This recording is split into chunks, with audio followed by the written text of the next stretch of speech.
Hey Crimeaholics, this episode is sponsored by Anchor. Have you ever considered starting your own podcast? If so, let me tell you about Anchor. First of all, Anchor is free, and there's a creation tool that allows you to record and edit your podcast right from your phone or computer. Now you can even add any song from Spotify directly to your episodes. The possibilities are endless for what you can create, whether it's music analysis, your own radio show, or something the world's never heard before. Anchor will distribute your podcast for you so it can be heard on major platforms like Spotify and Apple and so many more. You can also make money from your podcast with no minimum listenership. It's everything you need to make a podcast all in one place. Download the free Anchor app or go to anchor.fm to get started today.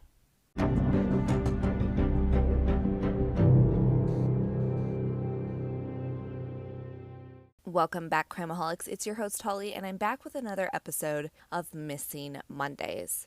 Missing Mondays is a segment that was created by Kenzie and I to help keep missing persons' name and information in the media the best we can, and to help aid in their return home. 90,000 people are missing in the U.S. at any given time, and while some are found alive or deceased, the majority are still missing today. On this segment of Missing Mondays, I will be sharing the information about Stephanie Crane.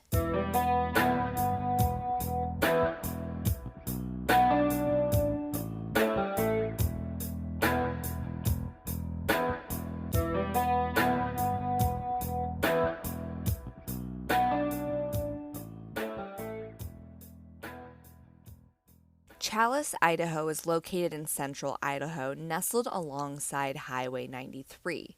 It's a small rural city with around 1,000 people residing there. Challis is located on the Salmon River drainage and is near the Salmon Challis National Forest. It's a town many would pass through on their way to prime hunting and fishing grounds, and it's about an hour from a bigger city. It's a place that's a stereotypical small town. Everybody knows everybody. Everybody knows what you drive and where you live and who your family is. A community where kids could ride their bikes to and from school without much worries in the world. Challis is also the home of Idaho's most well-known missing persons case. Stephanie Lynn Crane was born on September 28, 1984 to her parents Ben and Sandy. She was the oldest of 4 girls and was an incredible big sister to her siblings. Growing up, Stephanie was extremely close with her father. They were like the best of friends. Ben did taxidermy as a side job and loved to go out hunting and fishing, and Stephanie wasn't quite old enough to hunt, but she was counting down those days until she would be able to go out in the woods with her father. But the two of them would be seen fishing and doing other outdoorsy things together. Growing up, Stephanie was always much more of a tomboy than a girly girl. She enjoyed having her girlfriends, but she always got along with the neighborhood boys. Instead of painting her nails in the house or playing Barbies, she could be found outside in the dirt playing trucks with her best friend Brandy Bennett and the boys. Among playing in the dirt, outside exploring, fishing, and playing soccer, Stephanie was involved in a youth bowling league. On October 11, 1993, Stephanie and her friends would walk to the Challis Lanes bowling alley after school. After bowling, most kids would either ride their bikes home or catch a ride with their parents. Stephanie would usually walk towards her grandma's house, who lived about 500 feet from the bowling alley. She was super close with her grandma and always enjoyed the time that she got to spend with her. Around 4:45 p.m., the bowling games were starting to wrap up for the evening, and one of the parents named Luann Berry was there, keeping score for the kids, and watched as one by one as the games came to an end, the kids would either leave or be picked up. As she was leaving the parking lot, Luann spotted Stephanie in the parking lot. She stopped and asked her if she was going home, and Stephanie replied with yes. As Luann was backing out of the parking space, she saw Stephanie near a footbridge that crossed the creek, which was the direction in which Stephanie's grandma, Hazel, lived. She was also seen by her best friend Brandy and her mother, but instead of being near the footbridge, she was waiting to cross Highway 93, which seemed odd, so Brandy's mom pulled up alongside Stephanie and asked her if she needed a ride. She declined and said that she was heading back to the elementary school because she forgot her backpack on the soccer field and then would be headed home. In total, it would have taken about 15 minutes for Stephanie to walk to the school, grab her backpack, and then make it back to her house, which this wasn't unusual for Stephanie to walk around. Being in this little town, she had so many freedoms to ride her bike and walk places. Now, Stephanie's parents' house was practically right next door to her grandma Hazel's. She was always expected to be back at her own home by 5 p.m. As the minutes began to tick past 5 p.m., Stephanie's mom gets a little anxious about her whereabouts. So she phoned over to Hazel to ask if Stephanie was there, which she replied that she hadn't seen her but would check outside the house to see if maybe she was out there playing with the neighborhood boys. Hazel saw the neighborhood boys, but when she approached them to ask if they've seen Stephanie, they all had stated that they had not. Both Hazel and Stephanie's mother, Sandy, began driving around looking for her. Surely she couldn't have gone far, being that they live in such a small community. Perhaps Stephanie had gone to a friend's house for a sleepover and forgot to ask, or maybe she was caught up playing outside with friends. As it begins to get darker out, the unease began to really settle in for Hazel and Sandy. Stephanie wasn't one to play outside in the dark, and in fact, she was actually quite scared of the dark. So much so that she wouldn't even sleep in her own room without some sort of light on. So there was absolutely no way that Stephanie would be out running around outside past dusk. Hazel and Sandy did everything they could to locate Stephanie, including calling all of her friends to see if she was there. At 8:15 p.m., Sandy went to the Custer County Sheriff's Office to report that she was unable to locate her 9-year-old daughter. Officers went to the creek that was located behind the bowling alley and began searching to see if she may have fallen in. They searched the best they could in the dark and didn't find any sign that Stephanie had been there. The Sheriff's Department called in backup to help search for Stephanie. The Custer County Search and Rescue Team came out, as well as firefighters and others within the town. They began their search at the bowling alley and spread outward into town, looking anywhere that Stephanie could be. They busted out all possible resources for this search. Along with foot searches, they conducted searches of the Salmon River by boat. They had brought in horses and four-wheelers to go over all of the rocky terrain, and absolutely zero sign of Stephanie was found. At midnight, they called off the search until morning. The following morning, as everyone began to wake, the news of Stephanie's disappearance began spreading like wildfire. Her classmates, the ones that she had spent the evening bowling with, are stunned to hear that their friend cannot be found. Local law enforcement resumes their search for Stephanie, and not long after their morning searches began, state and federal law enforcement arrived in town to help as well. They collected information from Stephanie's family about what she had been wearing and also gathered pictures to send out to every law enforcement agency across the state of Idaho. As the news of Stephanie's disappearance spread and more people became aware of the situation, tips began coming into the police station almost immediately. They received several different tips about a yellow pickup truck parked at the high school parking lot, which was located just yards away from Stephanie's elementary school. People felt that this could possibly be connected since nobody recognized the vehicle as belonging to anyone in town. And again, teeny tiny town, everyone knows everyone. So this yellow pickup truck stuck out like a sore thumb. Police began working to try and identify this truck and hopefully track down its owner. The locals began hanging flyers and doing everything they could to stay busy and help search for Stephanie. One of the locals had an idea to begin taking flyers and mailing them out to random homes nationwide to spread awareness about her case. They were also able to bring in one of the best search dogs in the state of Idaho. They wanted to see if they could pick up Stephanie's scent on all of the possible routes that she could have taken. The dog was able to pick up Stephanie's scent just outside and around the bowling alley, but just yards from the alley, her scent was lost. 4 days would go by and absolutely zero leads on where Stephanie could be. Investigators decided to interview the children that she had been with that evening at the bowling alley, which to me, I find it a little odd that they weren't questioned sooner. Seems like they might hold some sort of key information about anything they may have seen. And come to find out, several of the children had noticed a person that seemed off to them lurking inside the bowling alley. This was someone that they had never seen before in town. In the disappeared episode on Stephanie, one of her fellow classmates speaks about this man, and he even states that the individual looked creepy. The kids recall that this man was really watching all of them while they played their game. Investigators asked the kids to give them any kind of description that they could of the man. One of the kids was able to give a really good description of the man and worked with the FBI composite sketch artist to come up with a sketch of this individual. As soon as the kid felt like it was accurate, investigators sent it out statewide as well as printing flyers for Chalice.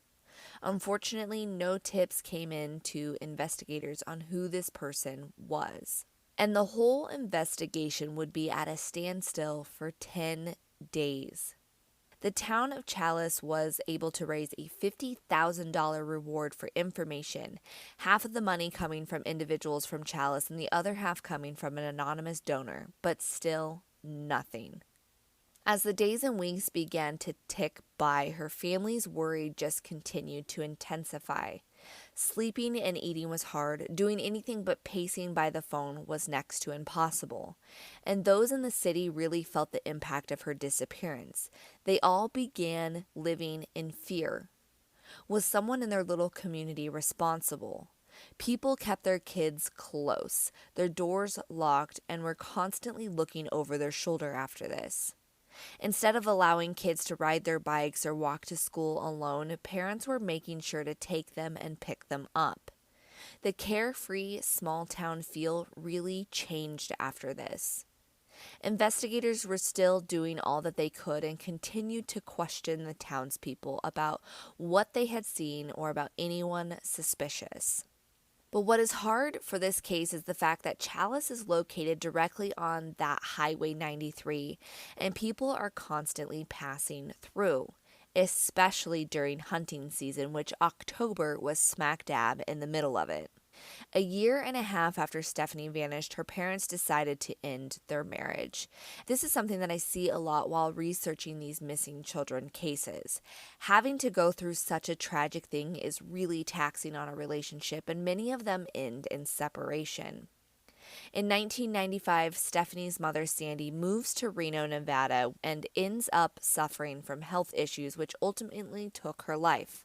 Ben, however, stayed behind in Chalice, taking over the full responsibility of raising their 3 remaining daughters, all while hoping that Stephanie will miraculously be found. Stephanie's case would go completely cold. That is until early 1997 when investigators got a call from the Idaho Department of Fish and Game. They had a man in custody who is a hunter by the name of Keith Hescock. He is in custody for unlawful possession of wildlife.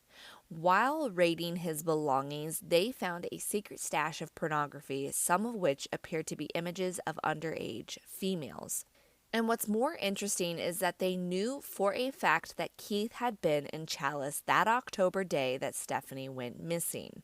And one more thing that is worth keeping in mind is that Keith also happened to drive a yellow pickup truck that is similar to the one that was reportedly seen in the school parking lot that day.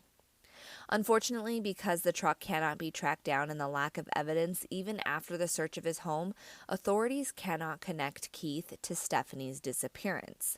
And once again, the case would go cold. 5 years after Stephanie went missing, Ben decided to move himself and his 3 daughters to Washington, 800 miles away from Chalice. Stephanie's grandmother Hazel stayed behind in Chalice, again hoping and praying that a miracle would happen.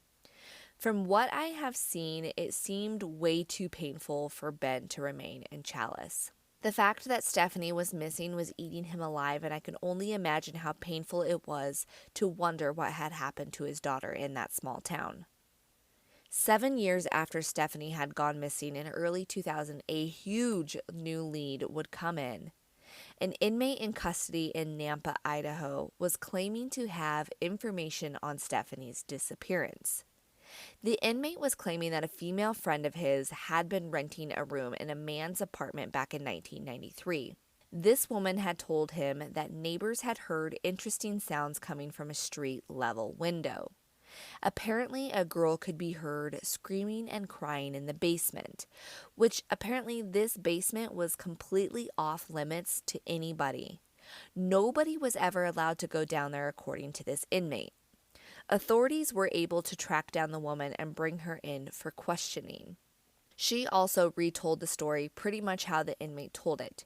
She said that the man was one who drifted between Idaho and Oregon. When she lived with him in Nampa, she said his behavior was extremely odd.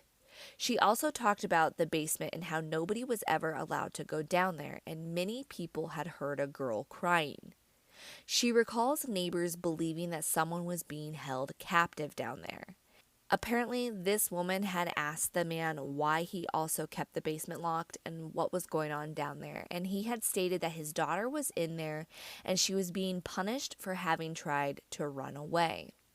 She had also said that one day when the man was away from the apartment, she had gone through his belongings.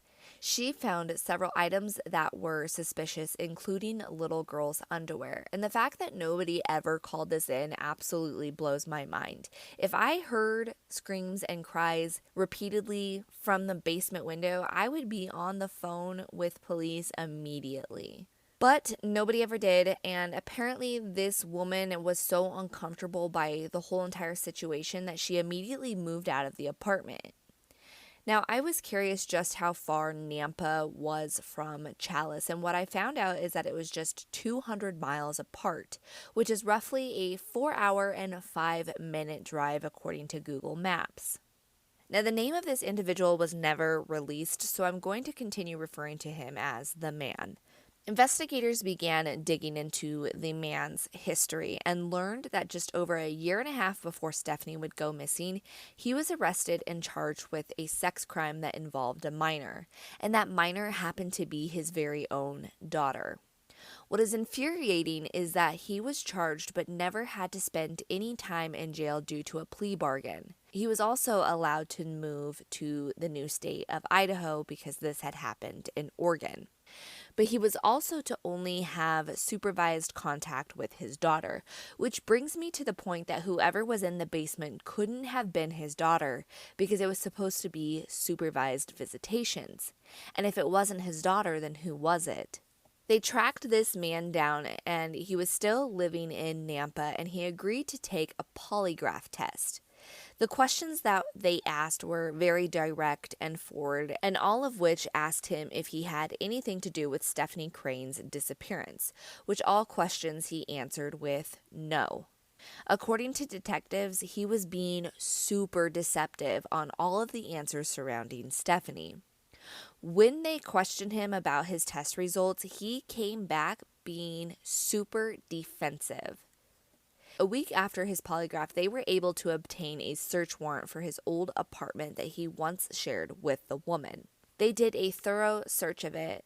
Inside the basement, they found a few mattresses with what appeared to be bloodstains on them, as well as a rope with what appeared to be hair wrapped in it. Now, I'm not sure if this apartment had remained empty after the man had left it or what, but investigators thought all of these things were of interest. They took a sample from the mattress and some of the hair and sent it to a state forensic laboratory near Boise. When they finally got the results back, the bloodied mattress came back inconclusive. Forensic scientists were unable to identify if the blood had come from a human or an animal. The hair, however, came back as human, but they were unable to do any further testing for DNA on it because the hair follicle was not attached. Without physical evidence to tie the man to Stephanie, there was little investigators could do at this point. But they did obtain a picture of him and brought it back to Chalice for a photo lineup to show to one of the employees who had been working at the bowling alley that day that Stephanie went missing. When viewing the photo lineup of different individuals, she pointed out the man from Nampa, but says that she was not 100% certain. But he was who looked most familiar to her. In 2002, a familiar name would come up again. Keith Hescock, who was the hunter that I mentioned earlier that got into trouble for poaching and the pornographic pictures of what appeared to be an underage girl, was in trouble again. Keith had kidnapped a young girl from Idaho Falls and then raped her. He then handcuffed her to the bed and left to go to work. He also had told this young girl that he had done this before and had killed a different little girl. When he had left for work, this brave young girl had gotten her hands onto a fire extinguisher and had pounded on the handcuffs until she was able to get away. When he pulled up to his house after work, cops were waiting there for him. Instead of going willingly, he took off on a high-speed chase. He ended up in a completely different county by the time the pursuit was over. He got out on foot and had a gun on him. Keith proceeded to shoot and kill the police dog that was chasing him. He also shot a deputy in the leg and then shot himself. Unfortunately, Keith would die of his wounds, and he remains a suspect in the disappearance of Stephanie Crane. In December of 2006, a new lead comes in. Police are investigating the suicide of a man who lives in Thorn Creek, Idaho. They discovered a suicide note. Written in this note, he states that he had killed himself because he could not live with the guilt of knowing about a man named Kevin Mooney. In this note, the man stated that his friend Kevin Mooney had told him he picked up a young girl from Chalice, raped her, and then killed her, and Kevin had always referred to the girl as Steph. Investigators acted quick and had Kevin Mooney go into the FBI unit in Boise to be given a polygraph. During this polygraph, he stated that he didn't remember being in Chalice when Stephanie had gone missing. He also states that he does not know why his friend would even say that. Kevin ultimately passes his polygraph, and after searches were conducted in and around his home with cadaver dogs, he was ultimately ruled out as a person of interest. On October 11, 2012, which was the 19-year anniversary of Stephanie having gone missing, her father Ben dies from a massive heart attack. The case is still an active and ongoing investigation, and the drifter man from Nampa has been repeatedly questioned since then.